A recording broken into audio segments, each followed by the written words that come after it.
writing task. So we have finished listening and we have finished writing and we have around 15 minutes more. Okay, now let us see what is writing. In IELTS writing, you have two tasks, task 1 and task 2. In both academic and general module, writing task 2 is same. That means you have to write an essay for at least 250 words. And writing task 1, you have write at least 150 words.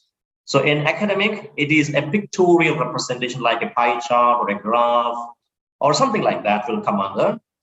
For you have to find out the major fluctuations or deviations or major trends of the graph that is shown to you. And in the general module, it is a letter explaining a situation or requesting something or something like that. So letter writing in general module, a pictorial representation in academic module. But writing task 2 is more or less the same for both academic and general module. So writing essay or a detailed write-up is not that easy to get a very good band score. So many times, you need to get a score of 7. So getting a 7 is not that easy, and it is not difficult also, provided you show that you have the adequate skills in writing. So let us see how we can manage the task 2. Write at least 250 words in task 2. You will be penalized if you write few words. So that is very important. If you write 240 words, 230 words, no, you have to write at least 250 words, and it can go up to 300. It doesn't matter. But remember, if you write more, there is no additional mark for it. Plus, you may make grammatical mistakes there. So it is always better to limit to 250 words, 260 words, or 270 words. So don't go beyond that. And or you can go to a maximum of 300 words. And writing task 2 is almost 2/3 of your writing or writing marks. So writing task 2 is more important than writing task 1. And you have write 250 words. So my advice is to give it 40 minutes. Okay, so let us see what's an essay as such. If you know what's an essay, it won't be difficult for you to write the IELTS essays because they are of general interest. Whatever you read, they are all of general. Whether you read a passage, it won't contain any jargon as such, scientific words. Every common man must understand what you read. And for essays, also the same. You will not be asked to write something from your area of education. Anybody could write. So the question will be of global interest or general interest. So an essay, as it has a write-up that has an introduction, body, and conclusion, like a cat. A cat has a tail, a face, right? The face is the most attractive part of the cat. And it gives you an idea about what type of cat it is, right? So the cat is like the introduction of the essay. And the body is body, bigger than the head. It is a detailed or an explanation of what you want to say. And then there's the tail of the cat, which is the conclusion. And, for writing, the important thing, many students complain that, they don't get points, what to write. So we don't get points, how to generate ideas. That is a very important thing. And remember that, you are not asked to give any specific knowledge about any specific topic. Anybody can think and write. So that is the nature of the IELTS essay. So thing is that you should know how to generate ideas. So here we call it brainstorming. So you have to generate ideas in your brain.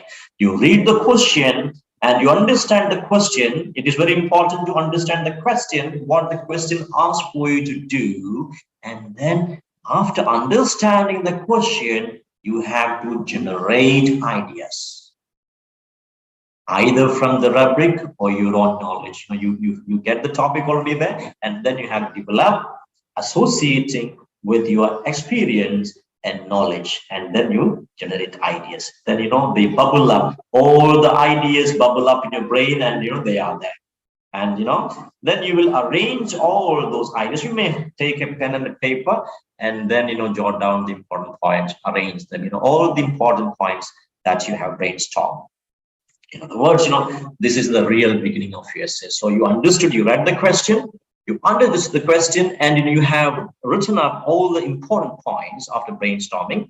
You catalog it, you list it according to the importance. Sometimes you just cross some of the ideas that you think it is irrelevant, and then you're all set with the ideas, the content of your essay.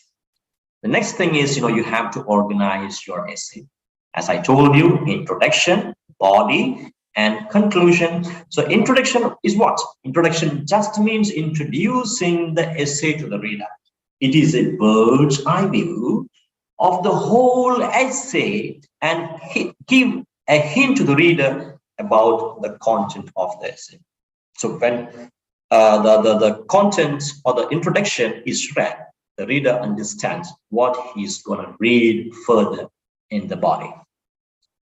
Okay, so writing a very good introduction is very important. And how to write a very good introduction? That's a very important question. So I can give you some tips. See, you are the masters of your style. Everybody has their own style. I'm not going to mess up with your style, but I'm going to give you some idea so that you can have some sort of structure or some sort of idea in your mind how to deal with all these things. So here, to write an introduction, you can come up with a background thesis plus the topic thesis. A background thesis plus topic thesis. It means, you read the question and understand the question, and then the first sentence will be a background of the question, and then the next sentence will be your response to the question. There ends your introduction. Okay.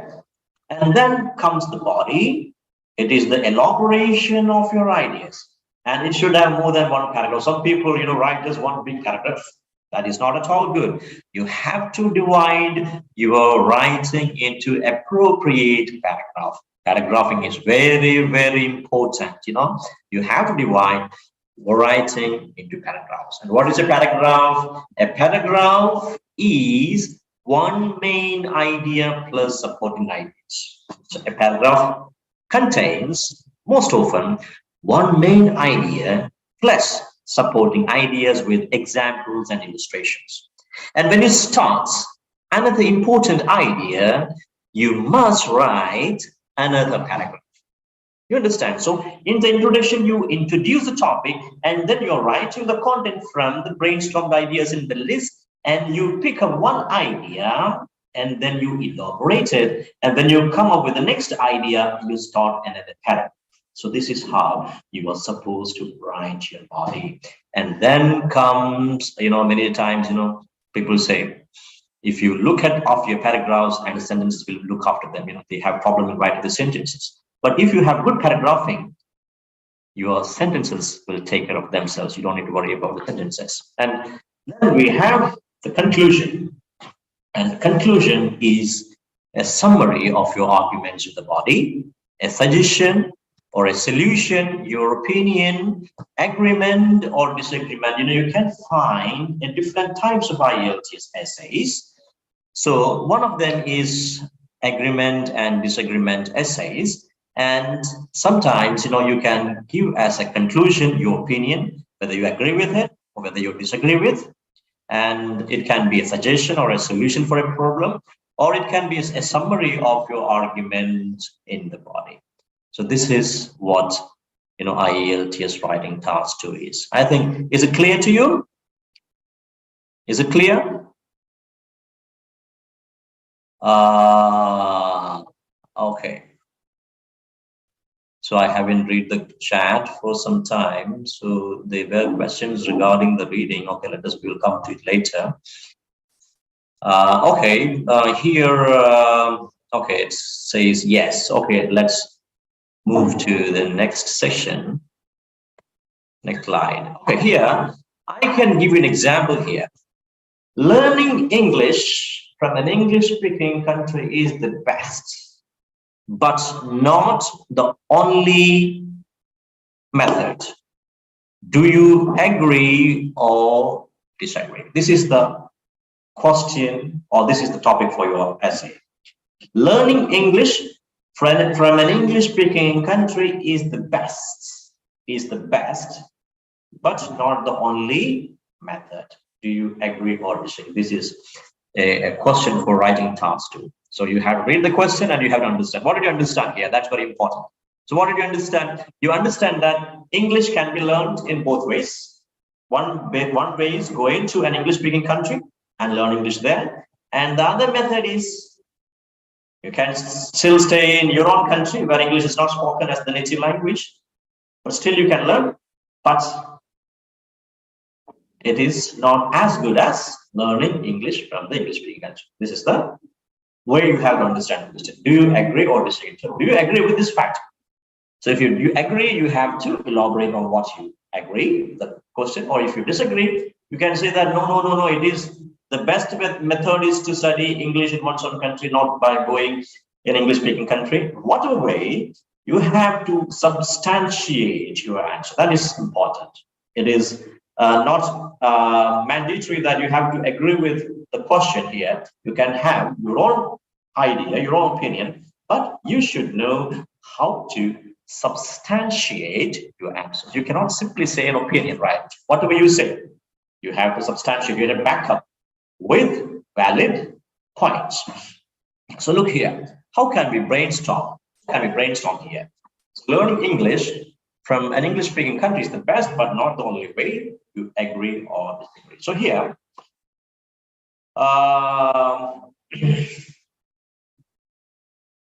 look at here.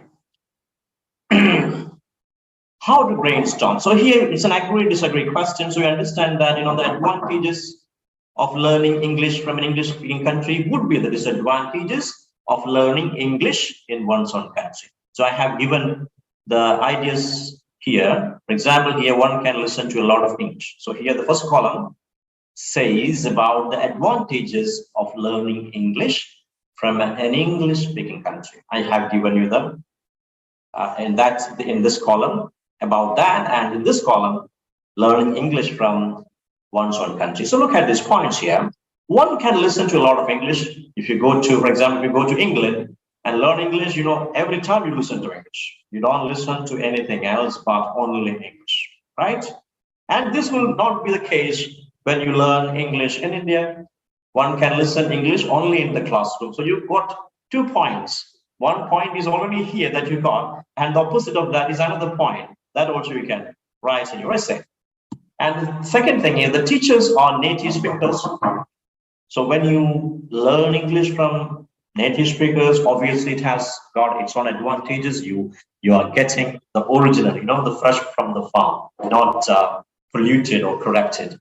So that is a good thing, and that will happen if you go to a native country to learn English. And this will be the opposite. Teachers are non-native speakers. So that is why, our English pronunciation is a bit problematic or deviated because our teachers are non-native speakers. So here you got 2 advantages and the disadvantages are here. And then the disadvantages of learning English from an English-speaking country, it is expensive, and here it is cheap. And students may not adapt to the culture. That if you go to a foreign country, then maybe you have to face a lot of problems, right? Like racial discrimination and weather problems. And sometimes, they may not be friendly. The culture is different. Every morning you need to go to a temple. And the place you may go to there may not have a temple there.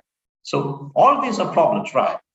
And in your own country, the environment is very friendly. So the advantages here become the disadvantage. So here, when you get points, what is the outcome? This will be 1 paragraph and this can be another paragraph. So you got 2 paragraphs.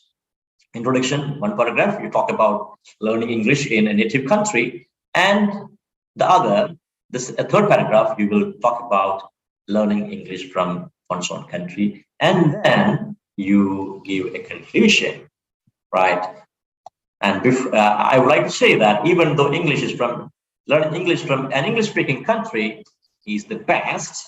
A moderate level of English can be achieved by learning it from other countries where English is widely used and learned. For example, India. So you have completely agreed with the topic given.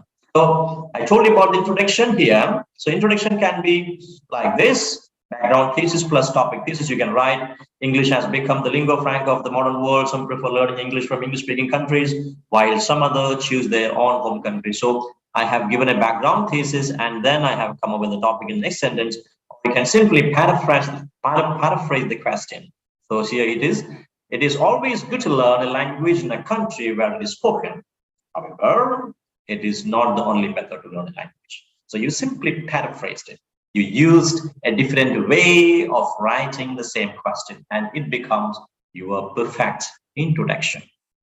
So introduction, then body, as I told you, and then we got the conclusion, and then your essay is perfect. You will definitely get a minimum score of 7 for this.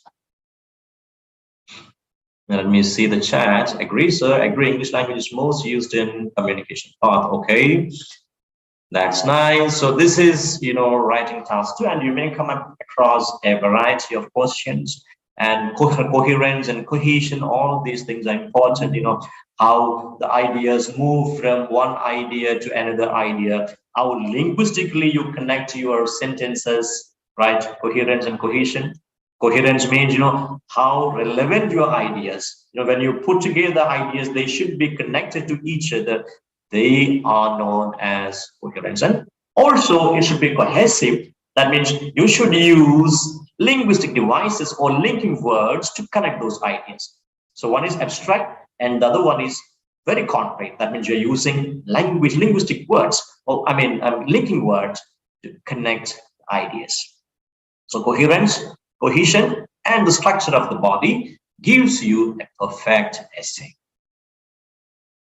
Okay, now come to speaking. This is the last